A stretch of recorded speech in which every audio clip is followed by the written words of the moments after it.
ओम नमः शिवाय। आप सभी भक्तों का दिन शुभ और मंगलमय हो। भक्तों सुनिए सोमवार व्रत कथा। एक बार भगवान शिव को प्रसन्न करने के लिए मृगकंडू मुनि ने कठोर तपस्या की। उनकी तपस्या से प्रसन्न होकर भगवान शिव ने उन्हें दर्शन दिए। मृगकंडू ने उनसे विनती की, हे प्रभु, मुझे पुत्र प्रदान करें। शिव ने पूछा, कैसा पुत्र चाहिए भक्त? ऐसा कि जिसकी आयु तो लंबी हो किंतु गुण कोई न हो, अथवा जो बुद्धिमान हो, गुणी हो, किंतु जिसकी आयु मात्र 16 वर्ष की हो। मुनि ने कहा, भगवान, मुझे गुणवान पुत्र चाहिए। शिव ने कहा, तथास्तु। यह वरदान देकर शिव अंतर्ध्यान हो गए। समय आने पर मृगकंडू की पत्नी रुदती ने पुत्र को जन्म दिया। अनेक ऋषि मुनियों ने आकर प्रसन्नता जताई और बच्चे को आशीर्वाद दिया। ऋषि मुनियों की उपस्थिति में ही मृगकंडू दंपति ने बालक का नाम रखा मार्कंडेय। बालक मार्कंडेय बहुत मेधावी निकला। 16 वर्ष की आयु से पहले ही उसने वेदों को ज्ञान प्राप्त कर लिया। उसके आचार्य गण उसकी प्रशंसा करते न थकते। वे कहते, मृगकंडू, बहुत भाग्यशाली हो तुम, जो ऐसा होनहार बेटा मिला। लेकिन मार्कंडेय के भाग्य को लेकर उसकी माता बहुत चिंतित रहती। मृगकंडू जब उसे समझाते तो वह रोती हुई कहती, स्वामी, मैं भूल नहीं पाती कि शीघ्र ही हमारा बेटा हमसे हमेशा के लिए दूर हो जाएगा। एक दिन की बात है कि कुमार मार्कंडेय पूजा के लिए फूल लेने वाटिका में गया हुआ था। लौटा तो उसने अपनी माता को रोते हुए देखा। समीप ही उदास भाव में उनके पिता बैठे हुए थे। माता को रोते हुए देख उसने पूछा, माँ, तुम रो क्यों रही हो? माँ कुछ न बोली, बस धीरे धीरे सिसकियां भरती रही। इस पर मार्कंडेय ने पुनः पूछा, माँ, तुम बोलती क्यों नहीं? बोलो माँ, बोलो, कौन सा दुख है तुम्हें? कहीं ऐसा तो नहीं कि जो तुम चाहती हो वह मैं नहीं कर पाऊंगा? पर देखो माँ, अब मैं बालक नहीं रहा, कल पूरे 16 वर्ष का हो जाऊंगा।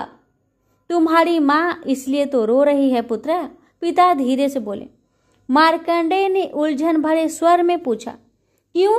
16 वर्ष का होने में क्या हानि है? पिता बोले, बताता हूँ, सुनो। तब मृगकंडू ने उसके जन्म से संबंधित बातें उसे बताई। सुनकर मार्कंडेय ने माता को धैर्य बंधाया और बोला, रो मत माँ, मैं नहीं मरूंगा। भगवान शिव मृत्युंजय है, मैं उनसे अमर तत्व का वरदान प्राप्त करूंगा। पिता ने आशीर्वाद देते हुए कहा, मेरे बच्चे, शिव की कृपा से तुम्हें सफलता मिले। मार्कंडेय माता पिता से आशीर्वाद लेकर वन में चला गया। जाते समय माता ने शिव से प्रार्थना की, हे सदाशिव मृत्युंजय, मेरा पुत्र आपके आश्रय में है, हे देव, इसकी रक्षा करना। अगले दिन प्रातःकाल मार्कंडेय ने सागर तट पर जाकर गीली मिट्टी से शिवलिंग बनाया, उस पर पुष्प चढ़ाया और शिव का ध्यान लगाकर बैठ गया। रात होने पर वह प्रभु के सामने नाचने और गाने लगा। तभी अचानक यमराज वहां आ पहुंचे। बोले, तुम्हारी आयु पूरी हुई है, इस संसार में चलने के लिए तैयार हो जाओ। मार्कंडेय बोले, थोड़ी देर ठहरिए महाराज, तब तक मैं अपनी उपासना पूरी कर लेता हूँ। यमराज ने गुस्से में कहा, मूर्ख, क्या तू जानता नहीं कि मृत्यु किसी का इंतजार नहीं करती? मार्कंडेय ने कहा, कृपा कर मेरी उपासना में बाधा मत डालिए। मेरी उपासना पूरी होते ही आप मुझे अपने लोक ले चलना। यमराज और भी क्रोधित होकर बोले, मूर्ख, क्या तू समझता है कि शिव की शरण लेकर तू मुझसे बच पाएगा? मुझे अभी मालूम हो जाएगा कि काल के पास से कोई नहीं बच सकता। यह कहकर जैसे ही यमराज पास फेंकने को उद्धत हुए, तभी एक चमत्कार हुआ। एकाएक वहां शिव जी प्रकट हो गए। मृत्यु के स्वामी को देखकर यमराज ठिठक गए। मार्कंडेय शिव के चरणों में गिर गया। शिव ने उसके मन की इच्छा तार ली और अमर तत्व प्रदान कर दिया। आगे चलकर मार्कंडेय को प्रलय काल में स्वयं हरि ने दर्शन दिए और अपना मुख खोलकर उन्हें समूचे ब्रह्मांड के दर्शन कराए। कहा जाता है कि वे आज भी विद्यमान हैं और तीर्थों में आते जाते रहते हैं, नए नए रूपों में। प्रेम से बोलिए हर हर महादेव। पौराणिक मान्यता के अनुसार राजा बलि पूर्व जन्म में जुआरी था। एक दिन उसे जुए में कहीं से कुछ पैसे मिले। उन पैसों से उसने अपनी प्रियतमा वैश्या के लिए कुछ सुंदर माला, इत्र व चंदन खरीदा और कामातुर होकर उसने मिलने के लिए जल्दी जल्दी चला जा रहा था। तभी एक पत्थर से ठोकर खाकर वह मूर्छित हो गया। कुछ देर में जब होश आया तो उसने अनुभव किया कि मेरी मृत्यु अब निकट है। पूर्व जन्म के किसी पुण्य से उसके मन में सद्बुद्धि उत्पन्न हुई और वैराग्य जगा। जुआरी ने कभी किसी महात्मा से सुना था कि कोई भी वस्तु शिव अर्पण कर देने से बहुत पुण्य होता है। उसने सोचा माला, इत्र, चंदन तो प्रियतमा तक पहुंच नहीं सकता, शिव अर्पण कर देने से कुछ अच्छा होगा तो हो जाएगा, अन्यथा मर तो रहा ही हूँ और माला, इत्र, चंदन भी जमीन पर गिरकर बेकार जा रहे हैं। यही सोचकर जुआरी ने माला, इत्र व चंदन भगवान शिव को अर्पण कर दिया। जुआरी की मृत्यु होने पर यमराज के दूत उसे पकड़ कर ले गए। यमराज ने चित्रगुप्त से कहा, इसका बही खाता देखो। चित्रगुप्त ने कहा, यह तो जन्म जन्मांतर का पाप ही है। बस अभी अभी थोड़ी देर पहले जुए में जीते पैसे से इसने वैश्य के लिए माला, इत्र व चंदन खरीदा था। जब ठोकर खाकर गिरा तो इसने मृत्यु के निकट देखी और सोचा कि माला आदि चीजें बेकार जा रही है, तो उसे शिव अर्पण कर दिया। जब कोई भगवान को माला अर्पण करने वाला तो था ही नहीं, न ही इसने भगवान के लिए माला खरीदी थी। बस यही इसका पुण्य है। यमराज ने कहा, यह तो इसका पुण्य ही माना जाएगा। यमराज ने जुआरी से पूछा, पहले तुम पुण्य का फल भोगे हो या पाप का? जुआरी ने कहा, मैं तो जन्म जन्मांतर का पापी हूँ। पाप का फल भोगने में पता नहीं कितना समय लगे, इसलिए मैं पहले पुण्य का फल भोगना चाहता हूँ। भगवान शंकर की कृपा से जुआरी बन गया इंद्र। राज ने कहा, शिव अर्पण के पुण्य से तुम 3 घड़ी के लिए इंद्र लोक के मालिक बन गए हो। भगवान शिव के बिना भक्ति की आराधना से जमीन में गिरी हुई गंध पुष्प से एक महापातक की को कितना बड़ा फल मिला।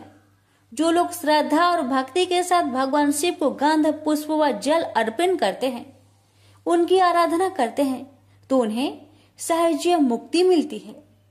उसी समय देवगुरु बृहस्पति आए और जुआरी को ऐरावत हाथी की पीठ पर बैठाकर इंद्र लोक ले गए। जुआरी जब इंद्र आसन पर बैठा, अप्सराएं नृत्य करने लगी, गंधर्व गान करने लगे। उन गंधर्वों में नारद जी भी थे। यह देखकर उन्हें हंसी आ गई। जुआरी ने कहा, इंद्र के दरबार में वे आदमी, बताओ क्यों हंसते हो? नारद जी ने कहा, जुआरी, तू जीवन प्रयत्न जुआ खेलता रहा। तूने यही सोचा कि शिव अर्पण करने से कुछ होता होगा तो हो जाएगा, न होगा तो मर तो ही रहा हूँ, और माला, इत्र आदि भी बेकार ही जा रहे हैं। आज इसका परिणाम यह हुआ कि तुम 3 घड़ी के लिए ही सही इंद्रलोक के स्वामी बन गए, इसलिए मुझे हंसी आ रही है। नारद जी की बात सुनकर जुआरी के ज्ञान चक्षु खुल गए। ज्ञान की चिंगारी जब पाप के ईंधन पर गिरती है तो पाप जलते हैं। जुआरी सिंहासन से उतरा और नारद जी से कहा, गुरुदेव, अब भगवान शंकर के अलावा कोई शरण नहीं है। हम सारे इंद्र आसन पर ही तुलसी रख देते हैं।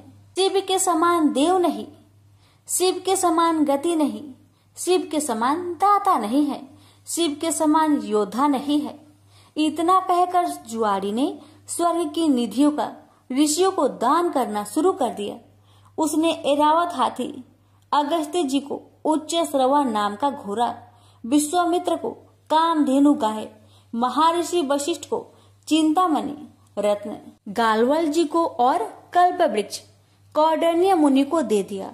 भगवान शंकर को प्रसन्न करने के लिए जुआरी ने कुछ ही देर में सारा इंद्रलोक दान कर दिया। तभी 3 घड़ी बीत गई। वह फिर यमलोक पहुंचाया गया।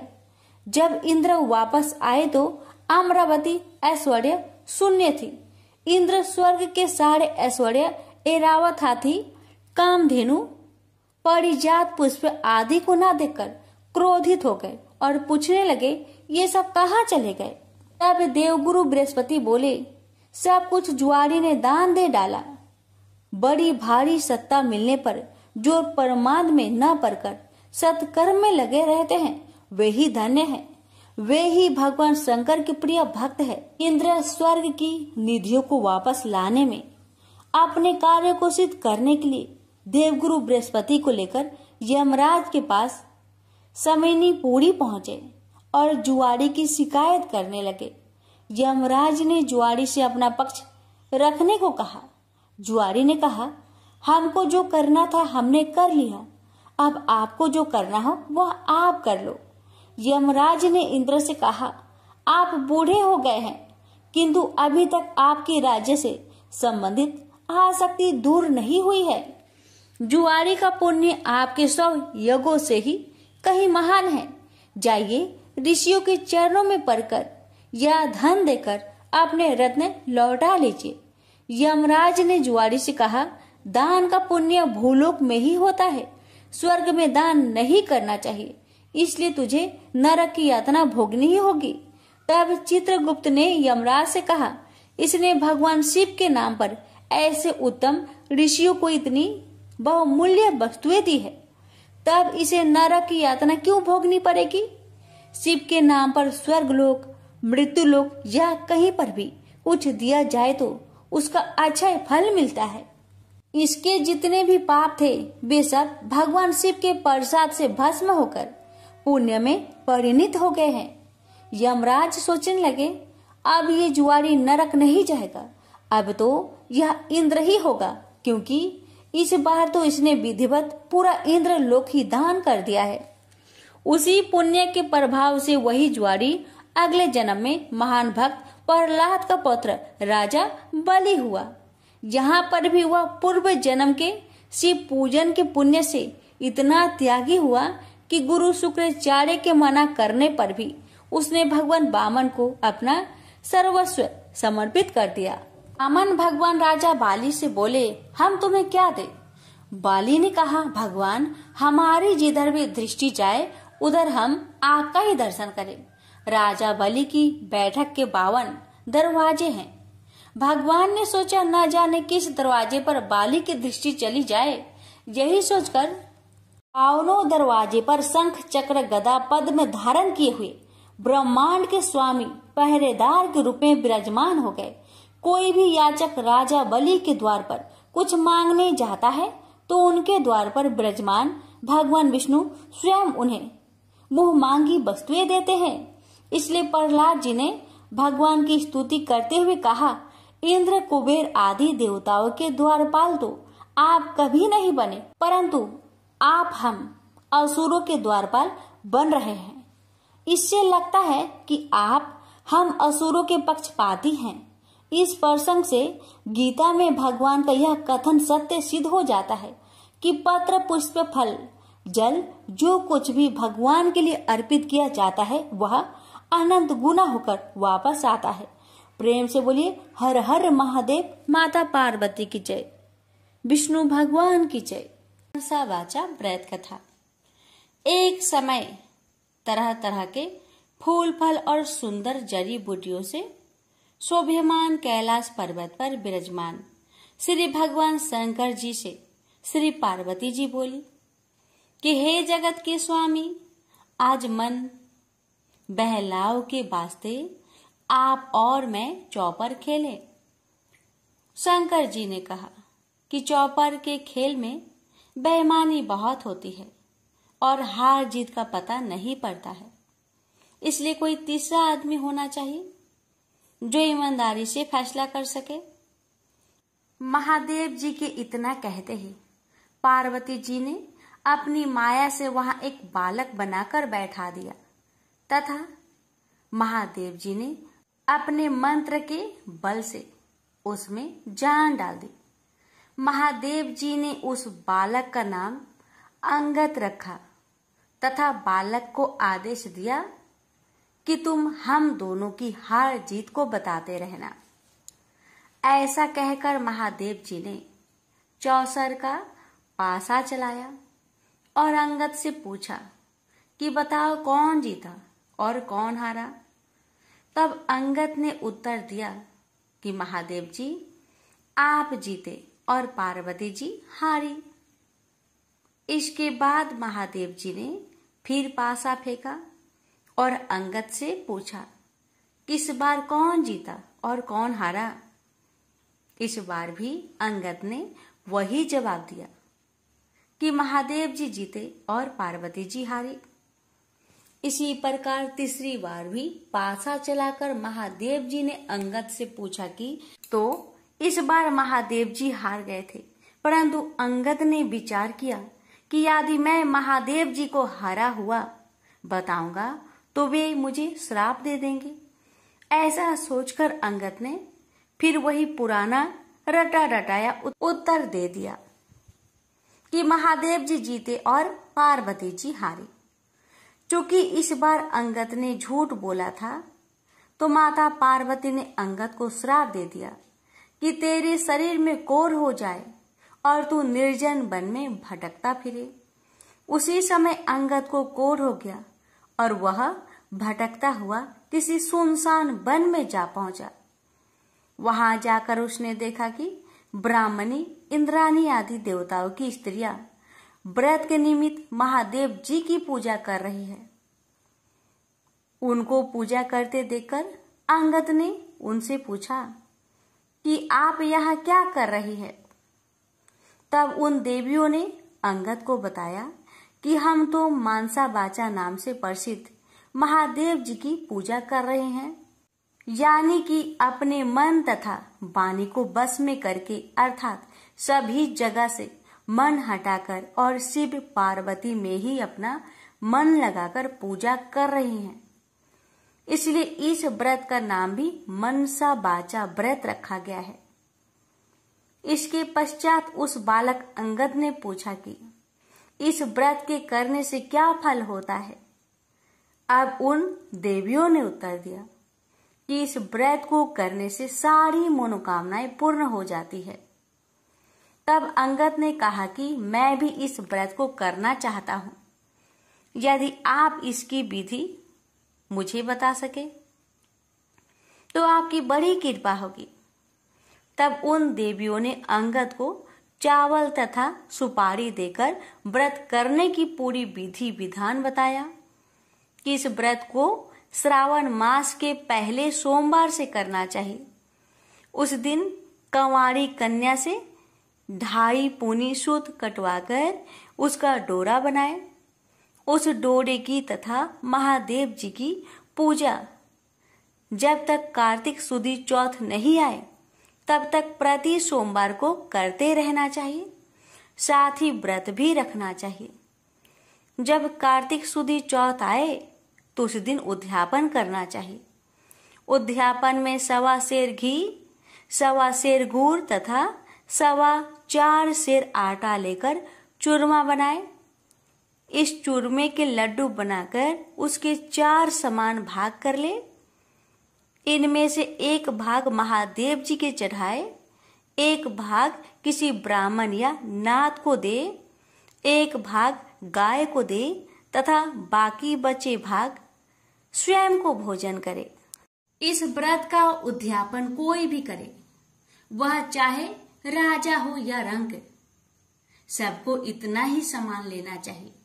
यदि व्रत करने वाला मनुष्य या स्त्री चौथे भाग को पूरा ना खा सके तो पहले से ही उसमें से निकालकर किसी को दे दे। जिस प्रकार की अनंत भगवान का डोरा पहना जाता है, उसी प्रकार जो डोरा बनाया था उसे स्वयं धारण कर ले और उद्यापन के पश्चात उस डोरे को जल में पधरा दे। इस प्रकार अंगद भी प्रति वर्ष मनसा महादेव का व्रत करने लगा। उसके व्रत करते हुए 4 वर्ष हो गए। तब व्रत के प्रभाव से पार्वती जी के हृदय में दया उत्पन्न हुई और उन्होंने महादेव जी से पूछा कि महाराज, जिस बालक को मैंने श्राप दिया था उसका कुछ पता नहीं है कि उसको किसी ने मार तो नहीं दिया। तब तीनों लोगों की सभी बातें प्रत्यक्ष रूप से जानने वाले श्री महादेव जी ने पार्वती जी से कहा कि वह तो जीवित है।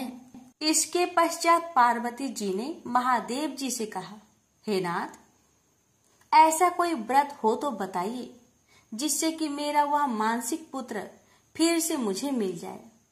तब महादेव जी ने कहा कि श्रावण सुदी के पहले सोमवार के दिन कंवारी कन्या से 2.5 पूनी सूत कटवाकर उसका डोरा बनाना और उसे केसर आदि में रंग कर उसमें 4 गांठें देकर सुपारी पर लपेटकर ताम्र पात्र में रखकर उसे शिव रूप मानकर उसकी तथा शिव जी की पूजा करना। कार्तिक सुदी चौथ के दिन इस व्रत का उद्यापन करना, जिसमें 1.25 सेर घी, 1.25 सेर गुड़ और 4.25 सेर आटा लेकर उसका चूरमा बनाना तथा उस चूरमे के 4 भाग करना, जिनमें से एक भाग शिव जी की अर्पण करना, दूसरा भाग ब्राह्मण को देना, तीसरा भाग गाय को तथा चौथा भाग स्वयं भोजन के रूप में ग्रहण करना। सभी को इसी मात्रा में समान लेना चाहिए, न तो समान इससे अधिक होना चाहिए तथा न ही इससे कम। महादेव जी से यह विधि सुनकर पार्वती जी ने भी यह व्रत किया तथा व्रत के प्रभाव से अंगद कोढ़ रहित हो गया और वह अपनी माता के पास बिना बुलाए ही चला गया। उसे आता देखकर पार्वती जी प्रसन्न होकर हंसने लगी। तो अंगद ने पूछा कि हे मातेश्वरी, आप मुझे देखकर हंस क्यों रही हो? तब पार्वती जी ने कहा, हे पुत्र, मैं इस व्रत के प्रभाव को देखकर हंस रही थी। यह तुम्हारे पिताजी का बताया हुआ मनसा बाचा का व्रत है। यह व्रत मैंने किया, तभी तो तुम ठीक होकर मेरे पास आ गए हो। इस बात को सुनकर अंगद ने कहा कि हे माता, मैंने भी यह व्रत किया था, इसी से मेरा कोढ़ भी मिट गया। तब पार्वती जी ने कहा कि हे पुत्र, अब तेरी क्या इच्छा है वह बता। तब उस पुत्र ने कहा कि हे जगत जननी माँ, मुझे उज्जैन नगरी का राज्य करने की और वहां की राजकुमारी से ब्याह करने की इच्छा है। पुत्र के इतना कहते ही पार्वती जी ने उससे कहा कि जा, तुझे उज्जैन का राज्य मिल जाएगा, तू फिर से इस मांचा बाचा के व्रत को कर। इस प्रकार अंगद ने पुनः 4 वर्ष तक यह व्रत किया, तब उसे उज्जैनी का राज्य मिल गया। अब नारद जी राजा युधिष्ठिर से कह रहे हैं कि उसे राज्य किस प्रकार मिला, तो सुनो। उज्जैन के राजा रानी वृद्ध हो गए थे। उनके कोई पुत्र नहीं था, केवल एक राजकुमारी थी। इसलिए राजा रानी ने सोचा कि इस कन्या का विवाह किसी राजकुमार से करके उसको राज्य दे देंगे। ऐसा निश्चय कर उन्होंने एक स्वयंवर रचा, जिसमें कई देशों के राजकुमार आए। तब वहां के राजा ने एक हथिनी को श्रृंगार करा के पूजा करके हाथ जोड़कर कहा कि हे हथिनी, तुम देव स्वरूपा हो, तुम यह माला लो और जो भी इस राज्य को संभालने में सक्षम हो तथा राजकुमारी के लायक वर हो, उसे यह माला पहना दो। किसी मामूली मनुष्य को यह माला मत पहना देना। पार्वती जी का पुत्र अंगद भी देवलोक से उज्जैन नगरी पहुंचा, तो वह भी स्वयंवर देखने के लिए राजा के वहां चला गया। हथनी ने उसे देखकर उसके ही गले में माला डाल दी। यह सब देखकर स्वयंवर में आए लोगों ने कहा कि ये तो हथनी की भूल है, क्योंकि यह बालक कोई राजकुमार नहीं है। ऐसा कहकर उन लोगों ने उस लड़के को दूर हटा दिया और पुनः वह माला हथिनी को दे दी और उससे प्रार्थना की कि हे माता, जो इस राज्य के लायक हो उसको ही माला पहनाना। परंतु दूसरी बार भी हथिनी ने उस बालक के पास जाकर उसी के गले में माला डाल दी। जहाँ सब देखकर वहां उपस्थित लोग कहने लगे कि हथिनी ने हठ पकड़ ली है। इतना कहकर उन्होंने उस बालक को मार पीट कर दरवाजे से बाहर निकाल दिया एवं पुनः हथिनी पर गणपति की मूर्ति स्थापित करके वही प्रार्थना की। वह हथिनी देवरूपी थी, इसलिए वह दरवाजे के बाहर निकली और उस बालक को ढूंढकर तीसरी बार भी उसी के गले में माला डाल दी। तब राजा ने नगर सेठ को बुलाकर कहा कि तुम इस बालक को यहाँ से ले जाओ और बारात सजाकर इसे हमारे यहाँ ले आओ। राजा की आज्ञा मानकर सेठ अंगद को वहां से ले गया। इतनी देर में राजा ने भी पंडित को बुलाकर लगन का दिन निश्चय करवाया और अपनी कन्या का विवाह उस बालक के साथ कर दिया। इतना ही नहीं, राजा ने अपने खर्चे के लिए थोड़े से गांव रखकर अपना सारा राज्य ही अपनी बेटी को कन्यादान में दे दिया। विवाह के पश्चात अंगद और राजकुमारी महल में गए। अब अंगद उज्जैन नगरी का राजा तथा राजकुमारी वहां की रानी बन चुकी थी। एक दिन रानी ने राजा से पूछा कि हे पतिदेव, आप अपनी जात और नाम तो बताइए। इस पर अंगद ने उत्तर दिया कि मेरा नाम अंगद है। भगवान महादेव मेरे पिता और पार्वती मेरी माता है। तब राजकुमारी ने कहा कि महाराज, इस बात को तो मृत्यु लोक के लोग मानेंगे नहीं, आप मुझे सत्य सत्य बताइए। तब अंगद ने अपनी जन्म की सारी कथा रानी को बताई कि किस तरह चौसर खेल में साक्षी बनने के लिए माता पार्वती ने अपनी माया से उसे बनाया था और महादेव जी ने अपने मंत्र बल से उसे सजीव रूप दिया। फिर पार्वती जी ने उसे श्राप दिया और इंद्राणी आदि देवियों ने उसे मनसा वाचा व्रत बताया, जिसको 4 वर्ष तक करने के फलस्वरूप वह अपने माता पिता के पास वापस पहुंचा। उसे पार्वती जी ने गले लगाया और कहा कि अब तुम्हारी क्या इच्छा है। तब उसने अपनी माता से कहा कि उसे उज्जैनी के राजा बनने की इच्छा है। तब पार्वती जी के कहने पर उसने फिर से 4 वर्ष तक मनसा वाचा नाम से प्रसिद्ध अपने पिता शिव जी का व्रत किया तथा इसी व्रत के प्रभाव से आज उसे उज्जैन के राज्य और उसके जैसी रानी मिली। इतना सुनकर रानी ने कहा कि हे महाराज, मैं तो पुत्र, धन तथा राज्य का सुख चाहती हूँ। तब अंगद ने अपनी रानी को वही मनसा वाचा का शिव जी का व्रत बता दिया और कहा कि बिना मेरे वह गर्भवास के तेरे पुत्र होगा। ऐसा कहकर अंगद जी पुनः कैलाश चले गए। पति की आज्ञा अनुसार राजकुमारी ने 4 वर्षों तक महादेव जी का यह उत्तम व्रत किया। इससे महादेव जी प्रसन्न हो गए। एक दिन रानी ने अपने दासी से कहा कि जा ऊपर जाकर जल की झाड़ी ले आ, मैं दातुन करूंगी। दासी ऊपर गई तो वहां जाकर क्या देखती है कि सोने की पालकी में एक छोटा सा सुंदर बालक सो रहा है और मुख में अंगूठा चूस रहा है। दासी ने रानी को जाकर जब यह बात बताई तो रानी ने तुरंत जाकर बालक को अपनी गोद में उठा लिया और भगवान शंकर जी से प्रार्थना की कि हे प्रभु, यदि आपने मुझे यह बालक दिया है तो मेरे स्तनों में से दूध की धारा भी निकलनी चाहिए। रानी के इतना कहते ही उसके स्तनों में दूध आ गया। इस प्रकार वह बालक बड़ा होने लगा। रानी ने उस बालक का नाम फूलकवर रखा।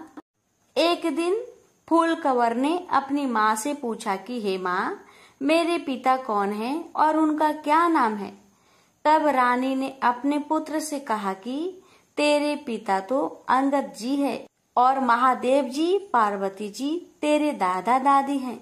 तब फूलकवर ने अपनी माता से कहा कि इस बात को तो मृत्यु लोक में कोई नहीं मानेगा। इस पर रानी ने फूलकवर को वही सारी कथा सुनाई जो अंगद जी ने रानी को सुनाई थी और यह भी बताया कि किस तरह से उसका विवाह अंगद जी के साथ हुआ था। परंतु चूंकि अंगद जी की मृत्यु लोक में रहने की अवधि कुछ ही दिन की थी, इसलिए वे तो अपने माता पिता के पास कैलाश चले गए। परंतु उनके बताए हुए व्रत को 4 वर्ष तक करने के पश्चात बिना गर्भवास के ही उसके रानी के पुत्र के रूप में जन्म लिया है। इतना कहकर रानी बोली, अब तुम बताओ कि तुम्हारी क्या इच्छा है? माता के वचन को सुनकर पुत्र ने कहा कि हे माता, मेरी इच्छा चेदी राजा की कन्या से विवाह करने की है, क्योंकि मैंने उसकी प्रशंसा सुनी है। तब रानी ने फूलकवर से कहा कि हे पुत्र, तू भी मनसा वाचा का व्रत कर। इस व्रत के करने वाले के लिए कुछ भी दुर्लभ नहीं है। अब फूलकवर ने भी 4 वर्ष तक व्रत किया। इससे भगवान महादेव प्रसन्न हुए और उन्होंने चेदी राजा को स्वप्न में आदेश दिया कि मेरे कहने से तू अपनी राजकुमारी का विवाह उज्जैन के राजकुमार फूलकवर से कर दे। चेदी राजा ने भगवान शिव जी का कहा मानकर अपनी कन्या का विवाह उज्जैन के राजकुमार से कर दिया। अब वह राजा हो गया। एक दिन वह शिकार खेलने वन में गया। वहां उसके कोई शिकार हाथ नहीं आया और वह भूख प्यास से व्याकुल होकर एक बाग में जाकर आराम करने लगा। इतने में देवयोग से कोई ब्राह्मण वहां आ पहुंचा और उसने राजा को श्रीधरी पंचांग सुनाया कि आज कार्तिक सुदी चौथ है, जो आज मनसा वाचा के व्रत का उद्यापन करने का दिन है। इतना सुनते ही राजा ने ब्राह्मण से कहा कि महाराज, मुझसे तो भूल हो गई, आप हमें अब पूजन करा दे।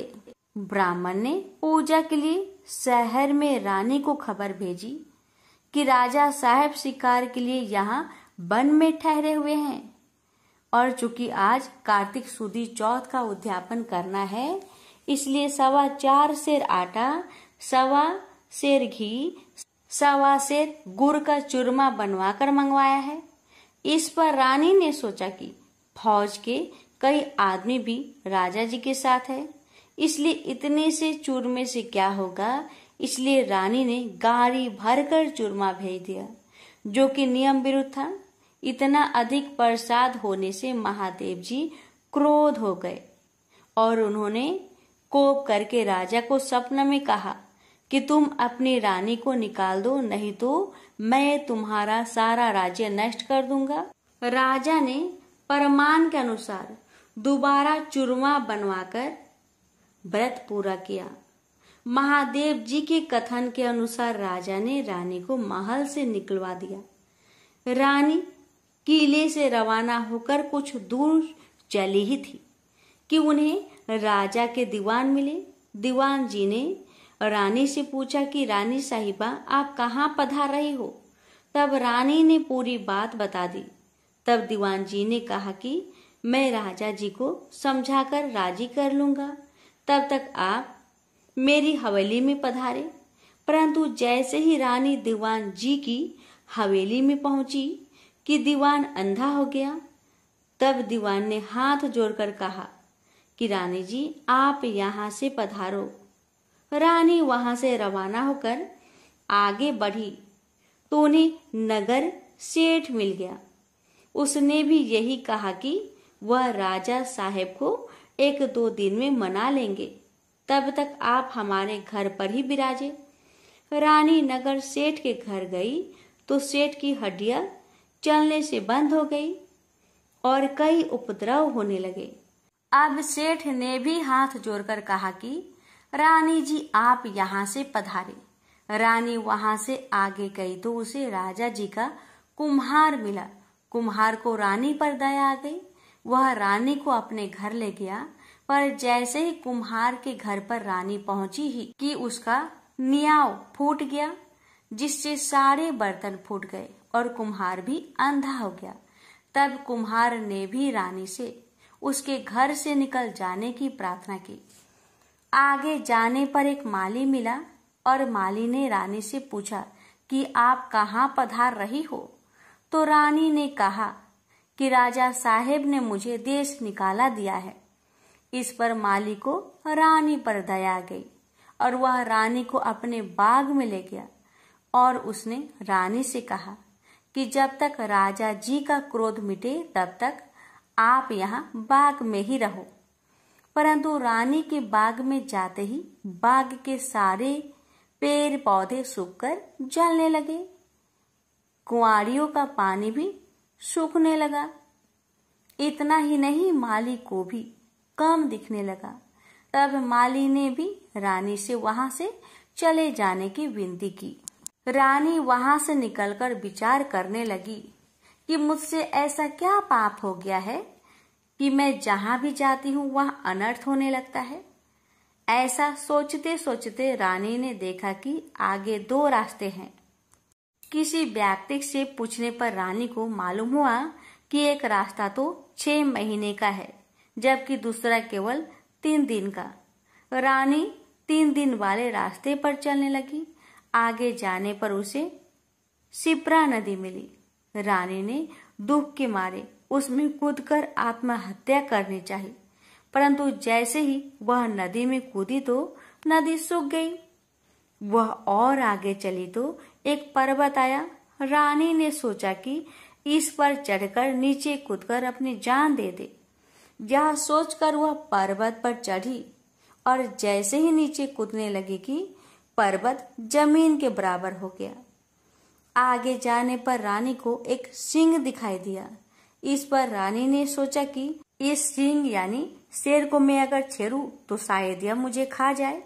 यह सोचकर उसने सिंह पर हाथ फेरा तो सिंह पत्थर का हो गया। आगे जाने पर रानी को बड़ा भारी अजगर सांप दिखाई दिया। इस पर रानी ने मरने के लिए उस बड़े सांप को छेड़ा तो सांप रस्सी बन गया। अब रानी थक हार कर और आगे चली तो क्या देखती है कि वहां एक बड़ा भारी पीपल का वृक्ष है। उसी वृक्ष के पास एक सुंदर कुआं और एक मंदिर बना हुआ है। वह मंदिर में जाकर मुंह ढककर बैठ गई और ओम नमः शिवाय मंत्र का जाप करने लगी। किस्मत से उस दिन कार्तिक सुदी चौथ का दिन था। मंदिर का पुजारी नाथ सामान लेने गांव गया था। वहां उसको एक कुत्ते ने काट लिया। तब पुजारी नाथ ने विचार किया कि हमारे आश्रम में ऐसा कौन पापी आ पहुंचा है जिसके कारण यह उत्पात हो गया है। मंदिर जाकर नाथ ने एक स्त्री को बैठा हुआ देखा तो कहने लगा, आज यहाँ कोई डाकन या भूतनी आ गई है। तब रानी ने विनय पूर्वक कहा कि महाराज, मैं ना तो डाकन हूँ और ना ही भूतनी, मैं तो मानवी हूँ। आकाश की घेरी और जमीन की झेली हुई एक दुखी स्त्री। यदि आप मुझे धर्म की बेटी बनाओ तो मैं आपको अपना सारा भेद कहूँ। नाथ ने यह स्वीकार कर लिया तो रानी ने अपना सारा भेद कह दिया। अब वह वहां से जाने लगी तो चल नहीं सकी। तब पुजारी नाथ ने उद्यापन का एक लड्डू उसे खाने को दे दिया। लड्डू को हाथ में देखते ही रानी को व्रत याद आ गया। नाथ ने भी बता दिया कि आज कार्तिक सुदी चौथ है और यह मनसा बाचा के व्रत का प्रसाद है। इसका नियम है कि राजा हो तो भी अधिक प्रसाद ना बनाए और गरीब हो तो भी कम ना बनाए। यह एक भाग का लड्डू है। तब रानी के समझ में आ गया कि उसने प्रसाद का चूरमा ज्यादा भेजा था, इससे महादेव जी उससे क्रोध हो गए हैं। ऐसा विचार कर रानी ने पुजारी नाथ से प्रार्थना की कि हे महाराज, इस व्रत को अब मैं भी करना चाहती हूँ। तब नाथ ने कहा कि श्रावण सुदी चौथ आ रही है, इस दिन से तुम व्रत शुरू करो। फिर नाथ जी ने कंवारी कन्या से पूनी कतवाकर उसका डोरा बना दिया। पूजन का सामान लाकर सोमवार के सोमवार रानी व्रत और पूजन करती रही। जब कार्तिक सुदी चौथ आई तब नाथ जी गांव जाकर सामान ले आए और 1.25 सेर घी, 1.25 सेर गुड़, 4.25 सेर आटे का चूरमा बनाया। चूरमे के 4 भाग किए गए और शिव जी पार्वती जी की मनसा वाचा पूजा की। इस तरह व्रत करते हुए रानी को 4 वर्ष पूरे हो गए तो महादेव जी ने राजा को स्वप्न में दर्शन देकर कहा कि राजन, अब तू रानी को वापस बुलवा ले, नहीं तो मैं तेरे राज्य का नाश कर दूंगा। तब राजा ने कहा कि महाराज, अब रानी का पता लगाना कठिन है। आपकी आज्ञा से ही तो मैंने उसे देश निकाला दिया था। तब महादेव जी ने कहा कि हे राजन, तू 4 विश्वासी नौकरों को पूरब के दरवाजे पर भेज दे। वहां बिना नाथे हुए बैलों की गाड़ी आएगी। वह गाड़ी वही जाकर ठहरेगी जहां पर तुम्हारी रानी है। प्रातः काल होते ही राजा ने अपने 4 विश्वास पात्र आदमी पूरब की ओर भेज दिए। आगे बिना नथे हुए बैलों की गाड़ी आई और वे चारों उसमें बैठ गए और वे उसी मंदिर पर पहुंच गए जहां पर रानी थी। रानी को पहचान कर सेवकों ने कहा कि हे रानी जी, अब आप पधारिए, राजा साहब ने आपको बुलाया है और इसी कार्य के लिए हमको यहाँ भेजा है। तब रानी ने नाथ जी को कहा कि मैं आपकी धर्म की बेटी हूँ, इसलिए आप मुझे सीख देकर भेजिए। तब नाथ जी ने मिट्टी के हाथी घोड़ा हुआ पालकी बनाकर मंत्र के छींटे दिए, जिससे वे सच्चे हाथी घोड़ा पालकी बन गए। रानी ने नाथ जी से फिर कहा कि हे पिताजी, आते समय रास्ते में मेरे रहने से कई जीवों का नुकसान हो गया था, तो उनका भी उद्धार हो जाना चाहिए, नहीं तो यह पाप भी मुझको ही लगेगा। तब नाथ जी ने शिव जी के निर्माल्य स्नान कराए जल की एक झाड़ी भर दी और कहा कि बेटी, तू इस जल का छींटा ओम नमः शिवाय कहकर डाल दी जाना, तो सारे पाप निवृत्त हो जाएंगे। अब तो रानी शिव जी, पार्वती जी को और नाथ जी को साष्टांग नमस्कार कर लेने को आई और चारों सेवकों के साथ रवाना हो गई। जाते हुए उसे रास्ते में वही सर्प मिला। तब रानी ने शिव जी से प्रार्थना की कि हे प्रभु, मेरे पाप से यह सर्प रस्सी बन गया था, अब यह फिर से सर्प हो जाए। ऐसी प्रार्थना कर झाड़ी के जल के छींटे दे दिए, जिससे वह पहले के समान सर्प बन गया। आगे उसे वही सिंह मिला जो पत्थर का होकर पड़ा था। उसके भी रानी ने झाड़ी के जल के छींटे दिए तो वह जीवित होकर जंगल में भाग गया। आगे चलने पर वह पर्वत आया जो जमीन के बराबर हो गया था। प्रार्थना करके जल के छींटे देने से वो भी पहले जैसा पर्वत हो गया। आगे जाते जाते वह नदी आई जो सूख गई थी। रानी ने शिव जी का ध्यान कर जल के छींटे दिए, जिससे वह भी गहरे तथा स्वच्छ जल वाला नदी फिर से हो गया। अब रानी जी ने पालकी, हाथी, घोड़े तो किले में भेज दिए और वह खुद उसी बाग में गई जो पहले सूख गया था। बागवान ने कहा कि रानी जी, आप फिर क्यों आ रही हो? पहले ही आपके आने से यह बाग उजड़ गया था। पर रानी के समझाने पर माली ने फाटक खोला। रानी के बाग में जाकर शिव जी का ध्यान कर झाड़ी के जल के छींटे दिए, जिससे वह पहले से भी अच्छा हरा भरा बगीचा हो गया। वहां कई कोयल बोलने लगी, नाना प्रकार के फल फूल दिखाई देने लगे और कुओं में लबालब जल भर गया। फिर रानी जी उसी कुम्हार के घर गई तो कुम्हार की आंखें खुल गई और जल के छींटे देने से न्याव के बर्तन सोने चांदी के बन गए। कुम्हार ने कहा कि रानी जी, ये सोने के बर्तन हमारे पास कौन रहने देगा। तब रानी जी ने कहा कि इसमें से 4 बर्तन राजा को भेंट कर देना। इसी प्रकार रानी नगर सेठ के घर गई तो उसकी हड्डियां सिरकने लगी और उसे व्यापार में लाभ होने लगा। तब नगर सेठ ने कहा कि अने दाताजी, आपके पधारने से हमारी यह रिद्धि सिद्धि हुई है। इस खुशी में मैं सारी नगरी को जिमाना चाहता हूँ। सारी नगरी में ढिंढोरा पिटवा दिया गया कि कल किसी के घर में धुआं ना निकले। यदि किसी ने चूल्हा जलाया तो वह दंड का भागीदार होगा। आगे जैसे ही रानी दीवान जी के यहाँ पहुंची तो दीवान जी की आंखें खुल गई। सब आनंद हो गया। अब रानी साहिबा अपने किले में पधारी। राजा जी ने उनका अच्छा स्वागत किया। नगर सेठ ने सारे नगर को जिमाया और किले में जाकर रानी जी से अर्ज की कि अन्नदाता जी, अब आप भी पधार कर भोजन ग्रहण कीजिए।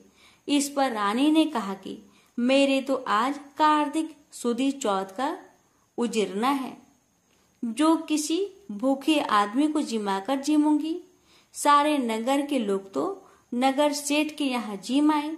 नगर में अब कोई भी भूखा व्यक्ति नहीं मिला।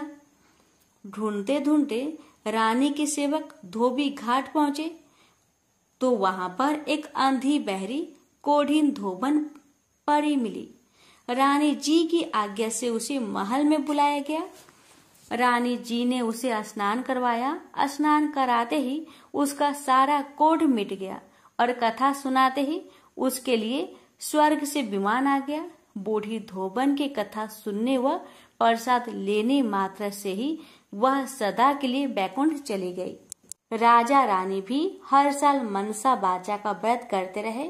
वे संसार के सब प्रकार के सुखों को भोगते रहे और पुत्र को राजगद्दी देकर अंतकाल में शिवलोक में गए। इस प्रकार मनसा बाचा भगवान शिव जी पार्वती जी के व्रत करने की भारी महिमा है। श्रावण सुदी सोम से कार्तिक सुदी चौथ तक का यह व्रत सब मनोवांछित फल को देने वाला है। इस मनसा बाचा के व्रत को करने वाले मनुष्य की सभी कामनाएं शिव जी महाराज पूर्ण कर देते हैं। पुत्र नहीं हो या होकर जीवित नहीं रहता हो तो इस व्रत के करने से स्त्री पुत्र का सुख अवश्य प्राप्त करती है। इसी प्रकार पुरुष को स्त्री का और स्त्री को पति का सुख सौभाग्य प्राप्त होता है। जिसकी कमाई धंधा ना हो तो इस व्रत के करने से शिव शंकर भगवान उसे जीविका प्रदान करते हैं। प्रेम से बोलिए जय भोले शंकर, जय पार्वती माता।